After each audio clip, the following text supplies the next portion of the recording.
Quel bonheur, quel plaisir, mesdames et messieurs, de nous retrouver encore une fois sur les antennes de la radio et télévision Héritage pour ce rendez-vous de Carrefour de sport. Vous êtes là en train de nous regarder de partout dans le monde et c'est parti déjà avec le sommaire. Éliminatoire, Coupe d'Afrique de Nations, Maroc 2025, belle entrée en lice de l'OPA de la RDC. C'était le vendredi dernier au stade des Martyrs de la Pentecôte devant l'équipe nationale guinéenne. Score du match, un but contre 0.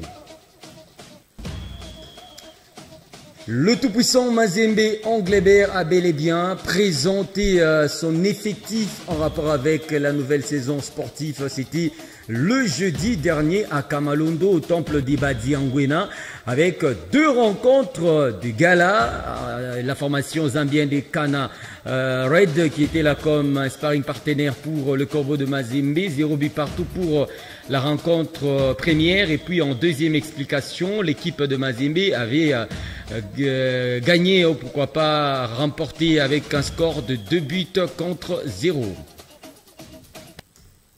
Encore une fois, mesdames et messieurs, bienvenue dans ce numéro de Carrefour de sport. Sur ce plateau déjà, je commence avec vous. Jean-Claude Sefou Sadiki, bonjour et bienvenue dans ce mag. Même dans un concours de beauté pour singes, il y a toujours un gagnant. Dit un proverbe africain. Bonjour, cher Marc, bonjour à tous les Congolais qui nous suivent de partout. Ah là là, donc faut pas parce que quand tu désespérer. Hein. Mais il y a un endroit où il est aussi le plus beau. En face de Sadiki, on a notre ami Joël Banewa. Bonjour Joël et bienvenue. Bonjour Marc Lemba. Franchement, j'ai pas d'adage. Je suis admiratif de l'adage de Jean-Claude Sefou tout à l'heure, qu'il a sorti tout à l'heure. Mais entre autres, je suis très content d'être là.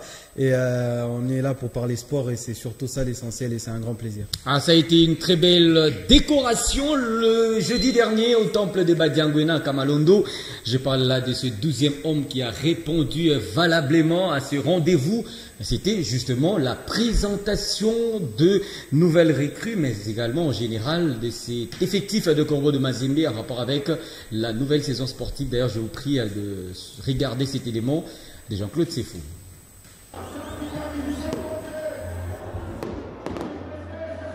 C'est avec grandeur qu'elle était dans les temps de sa nouvelle saison, avec une présentation officielle de l'effectif Grandeur Nature.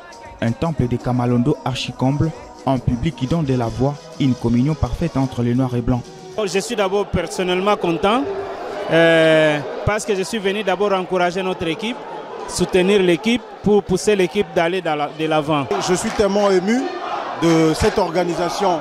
Une première, et nous remercions toute l'équipe d'abord qui s'est donné corps et âme afin que nous puissions voir ce genre d'événements à Lubumbashi et dans notre temple de Badiangwena. À la clé, défilé des anciens et nouveaux joueurs pour cette nouvelle saison, Lamine Diaye garde sa place et va diriger un groupe ultra jeune.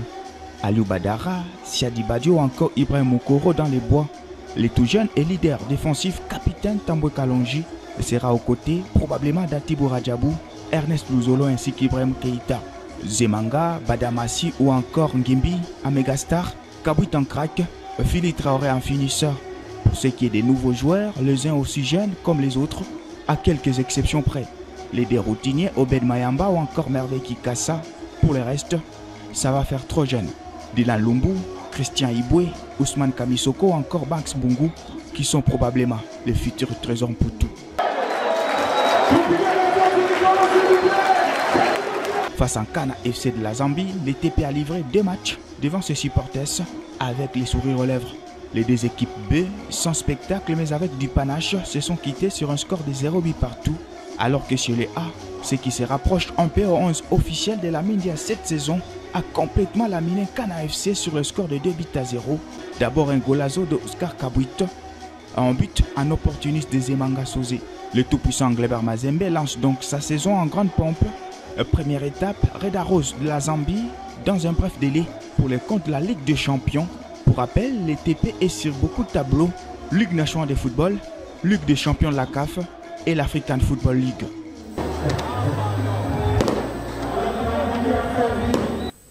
Waouh, c'était là un événement, voulais-je dire, riche en couleurs et en spectacle, Joël Banewa. Que retenir finalement de cette manifestation grandiose de l'équipe Tout-Puissant Mazembe Anglebert? Moi, ce qui m'a marqué, c'est d'abord le stade plein. Personnellement, je m'y attendais pas. C'est un stade qui a répondu présent. Après, on peut se poser multiples questions, à savoir est-ce les artistes qui ont participé, qui ont ramené du public, etc.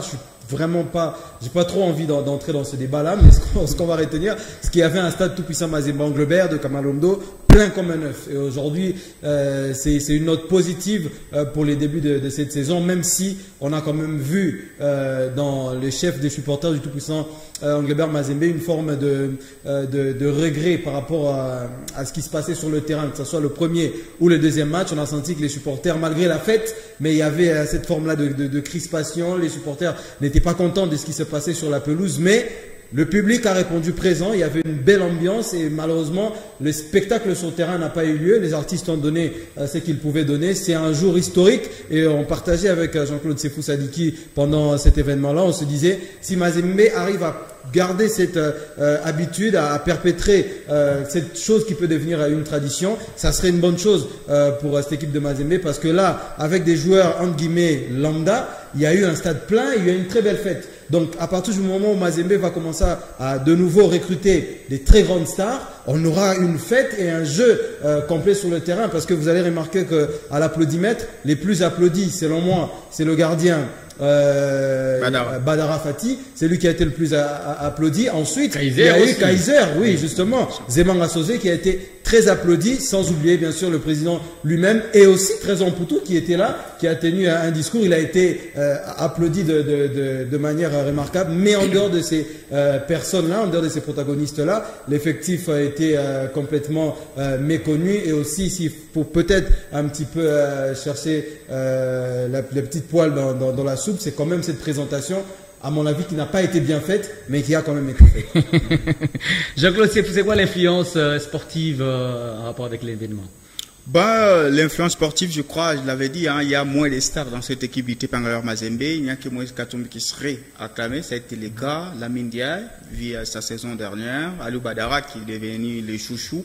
Keita n'était pas là, lui aussi aurait dû être applaudi. Il y a Zemanga. Zemanga, c'est vraiment une sorte de contraste. C'est un garçon qui est beaucoup aimé, oui. Mais j'ai l'impression que depuis qu'il est au TP, il n'a jamais rendu au fait cet amour-là aux supporters. Mais voilà, ils ont confiance en lui. Kabouit, c'est une très belle promesse aussi.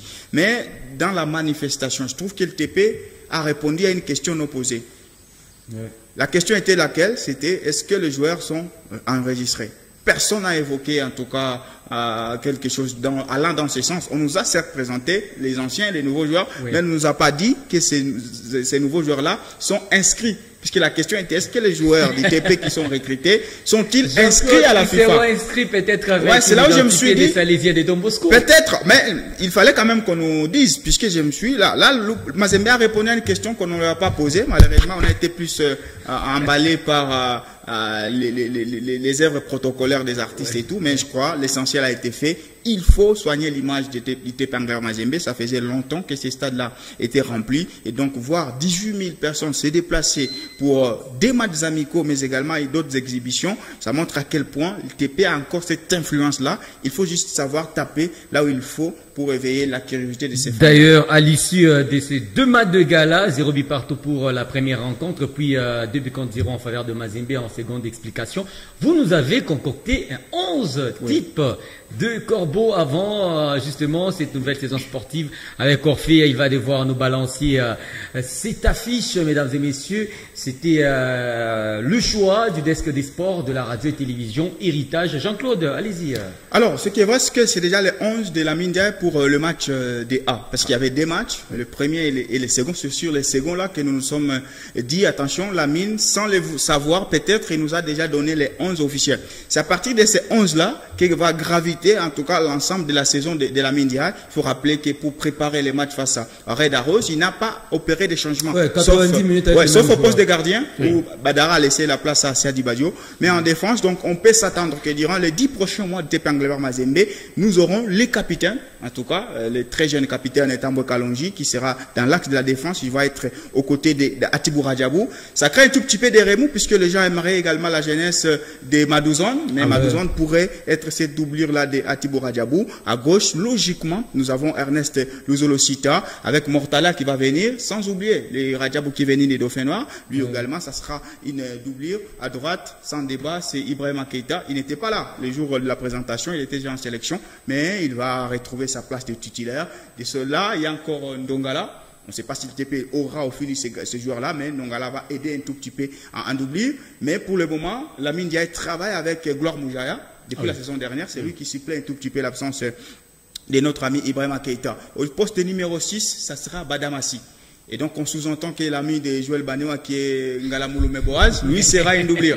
Donc, c'est Badamassi, le Nigérien, qui va donc être le champ de garde de cette équipe du TP Angler Mazembe. Et puis, dans l'entrée, 8 et 10, vous avez les Kaiser, les chouchous du TP Angler Mazembe, Zemanga, ainsi que Mersen Ngimbi. Mersen Ngimbi, pour ceux qui s'interrogent, c'était le maître à jouer la saison dernière au début, avant qu'il ne se blesse. Et donc là, il a retrouvé un tout petit peu ses repères pour être donc cet animateur-là. Kabouit ainsi que Cheikh Fofana, c'est change un tout petit peu en termes des ailiers. Tantôt c'est 11, tantôt c'est numéro 7. Et puis nous avons notre ami Philippe Traoré comme numéro 9. On annonce l'arrivée de Ousmane Kamisoko du côté des 9 pour suppléer Traoré. En regardant ce 11 de départ, 11 type pour la nouvelle saison sportive de Mazembe, Joël, est-ce qu'il faut trembler? Je crois pas parce que le 11 en soi il est bon. Ouais. Parce que quand vous regardez ce 11 de départ, en RDC, il n'y a aucun club qui peut peut-être nous proposer un 11 de cette qualité. Parce qu'on a vu peut-être l'axe central. Non mais écoutez, j'y arrive.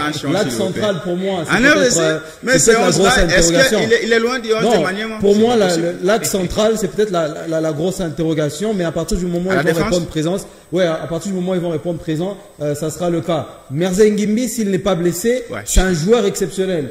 Badamassi, moi j'attends voir. J'attends voir parce que il a été absent pratiquement toute la saison dernière, donc on attend voir. Mais quand vous regardez l'attaque, Keita, Fili ainsi que Oscar Kabouit, c'est les joueurs, s'ils sont en forme et en pleine confiance, ils peuvent nous sortir un très grand match. On a vu le match qu'ils ont joué contre l'équipe zambienne. Le jeune Oscar Kabouit, bon, l'équipe en général, ils nous ont donné une très bonne impression sur le plan physique. Mais on a vu que Oscar Kabouit était un petit peu au-dessus du lot. C'est vrai qu'il a raté énormément de gestes et tout, mais moi je préfère un joueur comme ça qui rate beaucoup d'occasions pour pouvoir au final marquer un but. Donc c'est un joueur qui ne se cache pas et qui aura beaucoup plus de responsabilités cette saison. Philippe Traoré, apparemment, il a toujours cette maladie de ne pas marquer contre les clubs étrangers, mais à partir du moment où ça va se faire, c'est un attaquant très dangereux. Donc c'est un 11 de départ qui a énormément de qualité. Le seul problème, on parlait de ça quand on analysait le match au stade, il n'y a que ça. Il n'y a que le 11 de départ finalement. Parce que quand vous allez voir sur le banc, c'est zéro. C'est zéro sur le banc. Il n'y a pas un joueur capable de rentrer et puis faire ce que Kabouit est capable de faire. Il n'y a pas un joueur qui est capable de rentrer sur ce terrain-là, faire ce que Philippe Traoré est capable de faire. Donc moi je m'inquiète pour le banc du TP Mazembe que le 11 de départ. Ah oui, je dirais une bonne chance, souhaiterais une bonne chance à l'équipe Tout-Puissant Mazembe Anglebert en rapport avec sa nouvelle saison sportive tellement surchargée. 3 compétitions, l'INAFoot, Ligue des Champions et puis l'African Football League. Je crois que l'inquiétude de Joël Banewa est très justifiée, puisque à part ces 11-là, il n'y a pas d'autres joueurs d'envergure. Un petit souci en rapport avec la fondeur. Nous avons été un tout petit peu sévère envers les mercato. J'ai vu l'équipe BLTP, les jeunes Bungu, Yalumbu, ils ont du talent. Mais je vous parie, cher Marc, que ces joueurs-là n'ont pas le potentiel d'avoir 5 buts au niveau en Ligue nationale de football. Ce n'est pas les genres de joueurs qui vont d'entrée vous marquer 5 buts. Ce sont des genres de joueurs qui vont des fulgurations, un match face à Simba, il a un coup franc, il marque, il fait rater face à l'aller en Ligue des Champions, mais ce n'est pas, en tout cas potentiellement, des joueurs qui vont vous carburer pour vous mettre 10 buts de la saison, alors que sachant que notre ami Philippe Traoré, ce n'est pas encore un attaquant. Donc c'est une équipe un tout petit peu des bambins que le TP Mazembe va en tout cas aligner pour cette saison. C'est pourquoi il faut être très très rationnel quand on va donner les objectifs de cette équipe-là. Ligue des champions, Ligue nationale de football, il faut batailler dur pour les avoir. Ah, nous allons nous déplacer pour prendre la direction de Kinshasa. Éliminatoire Coupe d'Afrique des Nations Maroc 2025. Le Léopard au 7e ciel grâce à un bijou de Kayembe. J'aimerais ici vous présenter d'abord ce résumé en rapport avec cette explication de la première journée dans le groupe H, signé par Jean-Claude Sefou Sadiki. Avec l'équipe de Sébastien Desabre, on connaît toutes les paroles de la chanson. La première, l'essentiel, ce sont les 3 points. Et ça tombe bien, car les Léopards savent gagner leur match tout en disant au diable les beaux jeux. Ce sont les partisans de l'efficacité. Dans un stade de martyrs un peu vite, un match fermé, sans jeu ni spectacle, Sébastien Desabre n'a eu besoin que de 3 ingrédients sur le terrain. De l'endurance de Charles Piquel qui va courir comme un champ, surtout en seconde période. Du réflexe de Dimitri Berthaud qui sera tout droit sur sa ligne avec des arrêts décisifs. Oh la reprise! Oh directement sur Berthaud! Et ses bijoux d'Edo Kayembe en 10 qui fait un pressing aux Guinéens, récupère les ballons et frappe en trompant les gardiens, tout en s'offrant un but ontologique dès la 27e minute. Le stade des martyrs va vibrer pour l'unique fois. Le frappe! Quel but! De loin! Un ballon roulé, très profite pour marquer le but du 1-0! La Guinée de Mohamed Bayo, très limitée et très limite entre une attaque sans inspiration et une défense sans panache et un gardien qui inquiète, ne pouvait plus faire mieux.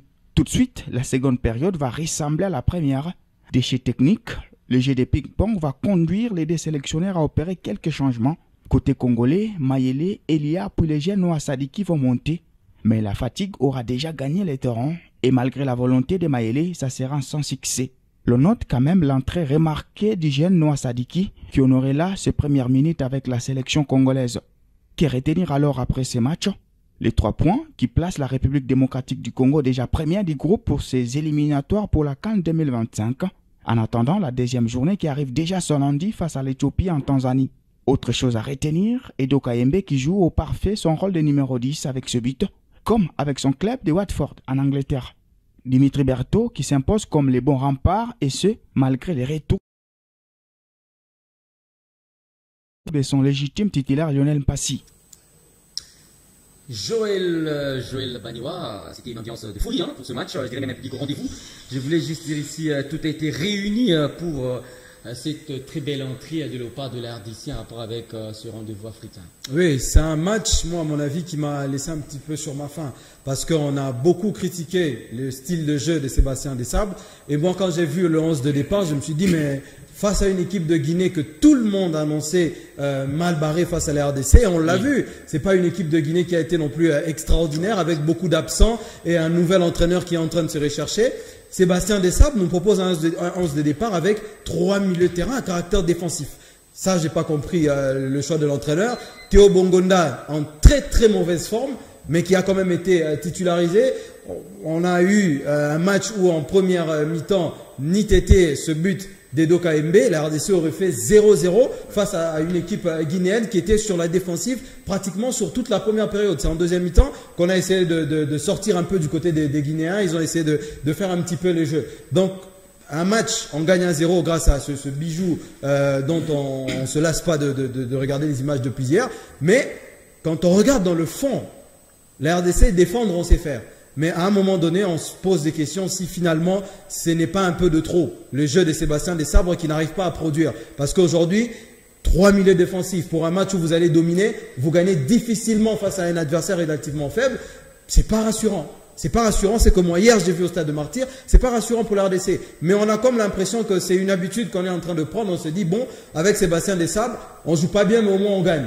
Donc aujourd'hui, est-ce qu'il faudrait se contenter des résultats de la RDC ou peut-être essayer d'avoir et les résultats et les bons jeux? Je crois que c'est la question qu'on va continuer à se poser avec cet entraîneur. Mais hier, j'ai été extrêmement déçu par rapport à la qualité de jeu qu'a proposé les Léopards de la RDC. Jean-Claude Sefou, vous êtes d'accord que dans les jeux, la RDC elle était dubitative? La RDC est dubitative depuis l'arrivée de Sébastien Desabre dans les jeux. Je crois, je l'ai dit plusieurs fois, que nous avons un coach qui est plus réactif. Ça veut dire, lui, face au grand, on réagit et il est jugé bon. Mais quand il faut que nous puissions mener les tempos de la rencontre, on est quasiment absent. En Côte d'Ivoire, on l'a démontré face à la Zambie, face à la Tanzanie. Ces 3 milieux défensifs, vous mettez contre le Maroc. Ouais, par exemple, il démarre le match face au Togo, je crois. Il y a un but à 0, mais on vante quand même les résultats, mais pas les jeux. Hier, c'est la même chose. C'est le même plat qui nous répète. 3 milieux défensifs, Charles Piquel, Samuel Mutusami ainsi que Edo Kaembe. En ce moment-là, il a montré un tout petit peu les chances plutôt dans l'animation, puisqu'au finish, c'est vrai qu'il parle de Théo Bongona qui n'était pas vraiment dans sa meilleure forme, mais Théo Bongona il est aussi victime. Il a eu quelques actions, il ne les a pas bien exploitées. Oui, ça, il est presque isolé dans son propre monde. Et puis notre ami SND ne pouvait plus, puisqu'il n'avait même pas de ballon de manière adéquate. Donc c'était un tout petit peu ces flous-là, et Sébastien Desabre entretient quelque chose de réactif, pas de réactif.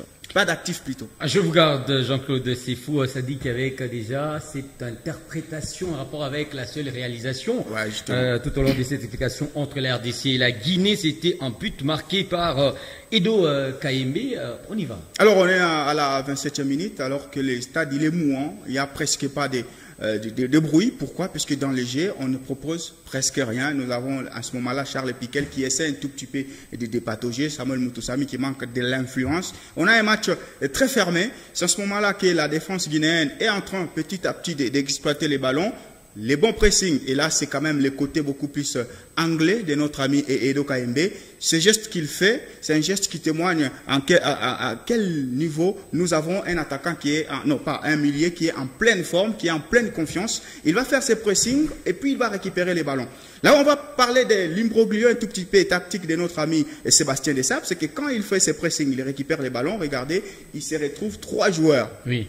Le même côté. C'est un peu comme le Real d'Ancelotti avec les fameux Vinicius et Kylian Mbappé. 3 joueurs. De l'autre côté, normalement, ça devait être couvert par Théo Bongona. C'est là où je a complètement raison en disant que Théo Bongona n'était pas dans sa meilleure forme, puisque ça devait être couvert par Théo Bongona, en fait, de donner plus de champs, plus de solutions à Edo Kaembe, de pouvoir soit exploiter du côté gauche, soit du côté droit. Eh ben, il n'était pas, en tout cas, bien solutionné. Alors, il va trouver ses réflexes, ces joueurs-là qui est en pleine confiance. Il va regarder les gardien qui est tout petit peu en avance et puis il va les surprendre pour avoir ce but. C'est un but ontologique, c'est un but spectaculaire, mais c'est un peu un but de 6e sens, un peu un but hasardé. On répète le match 6 fois il va rater.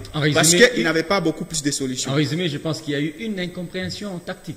Ben justement, Théo Bongona devait aussi suivre, puisqu'il y a eu un pressing, il est fait, il récupère les ballons, et en ce moment-là, il fallait qu'on lui propose plus de solutions, et c'est maintenant là qu'il va... Là, on est dans notre deuxième action, avec la réalisation de Orphée.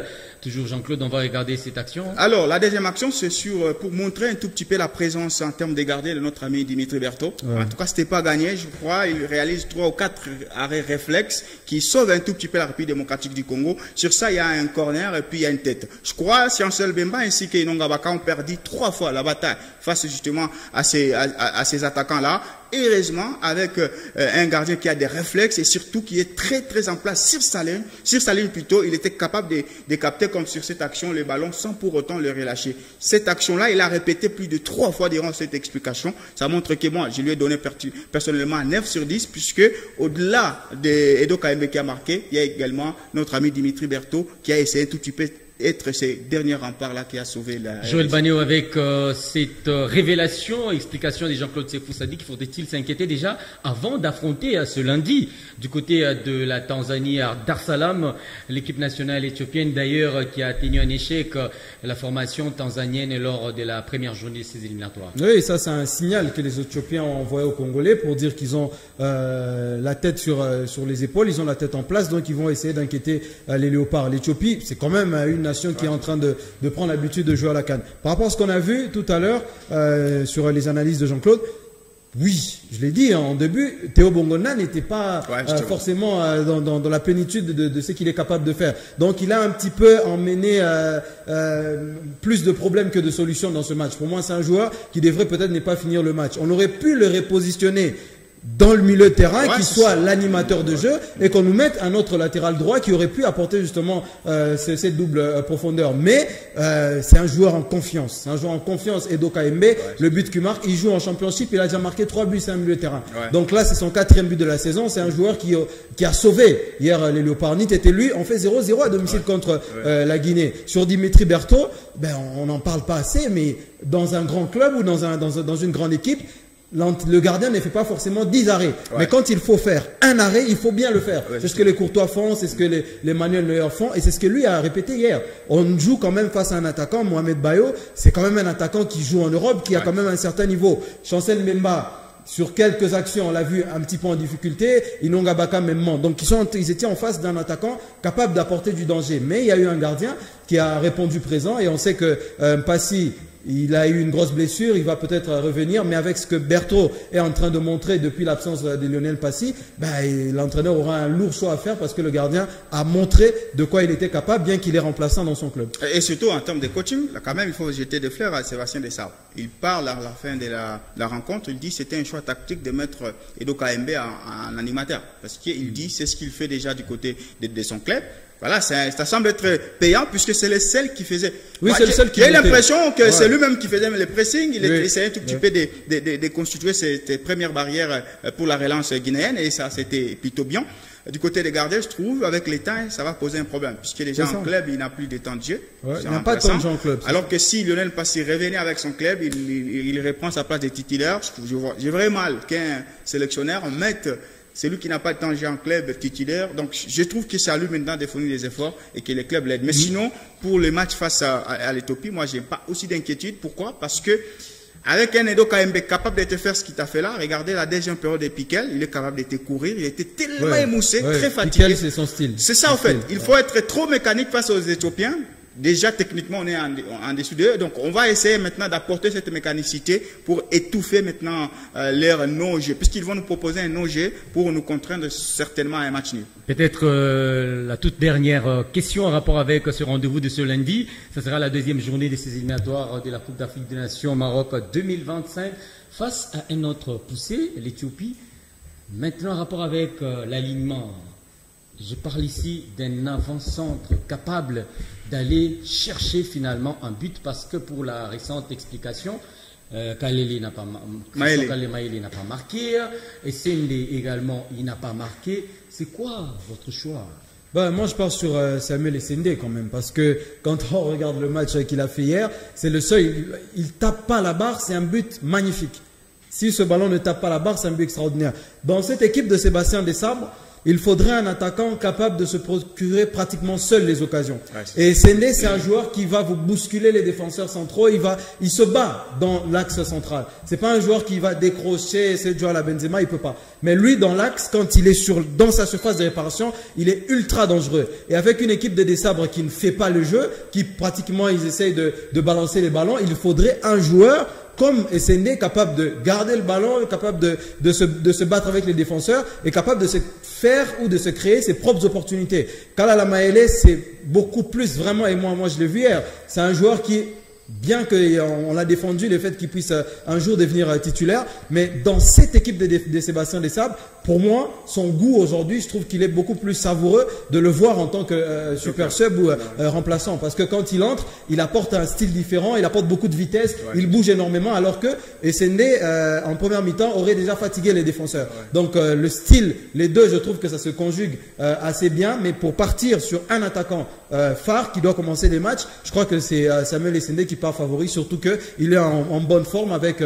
son club allemand Augsburg, je crois, et c'est lui l'homme providentiel du côté de la RDC, s'il faut parler de... Le seul problème pour Essende, c'est qu'il est victime en fait si pas la tactique est mise en place, mais les profils de joueurs.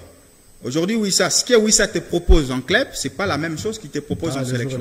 Par exemple, hier, je ne me souviens pas que s'il a centré en tout cas de manière adéquate, pas forcément envoyer les ballons dans la sphère de répartition, parce qu'il y a une manière, on envoie juste un ballon et puis on laisse l'attaquant se débrouiller.